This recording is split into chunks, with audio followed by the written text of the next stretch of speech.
नहीं भाभी, मैंने अपने सास ससुर के लिए इतना किया मैंने और इन्होंने, लेकिन उनकी जुबान पे सिर्फ भैया भाभी आज भी करते हैं हम लोग जबकि उनके लिए, लेकिन उनकी जुबान पे भूल के कभी हम लोगों का नाम आ जाए हो ही नहीं सकता।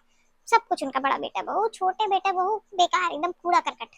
नहीं, जितनी भी प्रॉपर्टी जमीन जायदाद सब कुछ भैया के नाम है, और नहीं तो क्या। सब कुछ भैया के नाम हो चुका है, हम लोगों का नाम किसी चीज में कुछ नहीं है। मैं तो इनको कहती हूँ, इनका तुम तो सड़क पे भी आ जाओगे ना, भीख मांगोगे तो भी तुम्हें फूटी कौड़ी नहीं नसीब होने वाली। और भाभी इनका मुंह भी नहीं खुलता है।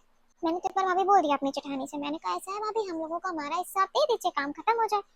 तुरंत बोलती क्या है कि ये सब मामले में हम क्या बोले, तुम्हारे जेठ जी से बोलेंगे, अपना वही समझेंगे। मैंने कहा भाभी आप ऐसी बात कर रही हैं, चलती तो घर में आप ही की है।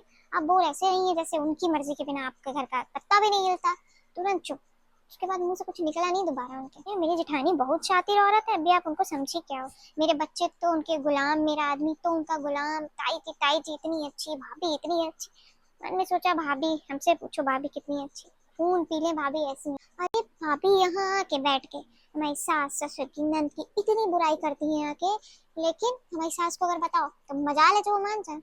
बड़ी बहू कुछ बोल ही नहीं सकती उनकी, वो तो धरती की सबसे अच्छी इंसान है।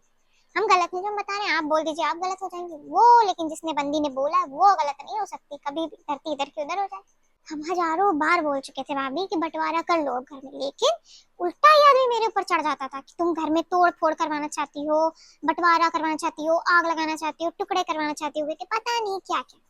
अब चला गया ना, लूट के और सब समेट के बड़ा भाई भाभी चले गए ना। अब कौन करके गया घर के दो टुकड़े भाई, भैया भाभी गए ना इनके, अब तो दो टुकड़े करके घर के। अब जाए अपने भैया भाभी को बोले, अब तो मुंह ना खुलेगा इनका उनके आगे। लो नाम लिया, शैतान का कॉल भी आ गया। हेलो। हाँ भाभी, कुछ नहीं, बैठे थे पड़ोस से, सामने से भाभी आई हुई थी, बस उन्हीं से बात कर रहे थे। आई नहीं, अब घर नहीं आई बहुत दिन से। छोटी बहन की याद नहीं आती है लगता है। आइए कल परसों में घर आइए। हाँ हम तो आते ही रहते हैं, आप आइए कल परसों में। ठीक है भाभी।